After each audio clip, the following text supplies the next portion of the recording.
இல்லை first of all அது வேணும் மேனேஜர் தான் யூனிஃபார்மோட நிற்கும். எல்லா ஒர்க்லேயும் பார்த்தீங்கன்னா மேனேஜர் யூனிஃபார்ம் நின்று அவங்க தான் மற்ற இவங்களை வந்து வேலை வாங்குவாங்க. அந்த அடிப்படையில் இவங்க ஒரு நாள் இருந்தாங்க. இன்னொரு நாள் யாரா ஒருத்தர் இருந்து பார்த்தா அது எப்படி நிர்வாகம் எப்படி இருக்குன்னு பார்க்கலான்றதுக்காக திவ்யா அவர்கள் கொஞ்சம் பணிமாற்றம் இருந்தால் நாளைக்கு யார் வராங்களோ அவங்க எப்படி பண்ணுறாங்கன்றது பார்க்கறதுக்காக அவங்கள நான் சூஸ் பண்ணேன்.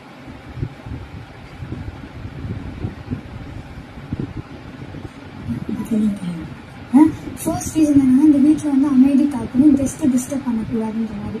அவங்க ஒரு விஷயம் சத்தமாகவே கன்ஃபர்ஸ் பண்ணணும்னு நினச்சிருந்தாங்கன்னா அவங்க நம்ம எல்லாரையும் கூப்பிட்டுட்டு கார்டன் ஏரியாவுக்கோ இல்லை ஆக்டிவிட்டி ஏரியாலையோ உட்கார வச்சு பேசியிருக்கலாம். சாரி, கார்டன் ஏரியாவில் அங்கே வெளியில் உட்கார வச்சு நம்ம அந்த கத்துறதை அவங்க வெளியில் பண்ணியிருந்துருக்கலாம். ஆனால் அவங்க வந்து இங்கே அந்த அநாகரிகமாக அந்த பெஞ்சில் அந்த நோட்டை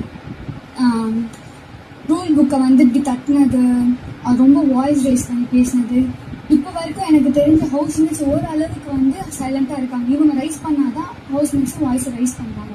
அந்த விஷயத்த கார்டன் ஏரியாவில் போய் கன்ஃபர்ஸ் பண்ணிக்கலாமோ அப்படின்றது என்னுடைய ஒரு கருத்து. ரெண்டாவது வந்து யார் பேசினாலுமே ஃபர்ஸ்ட் ஆஃப் ஆல் அவங்க வந்து காது கொடுத்து கேட்க மாட்டாங்க.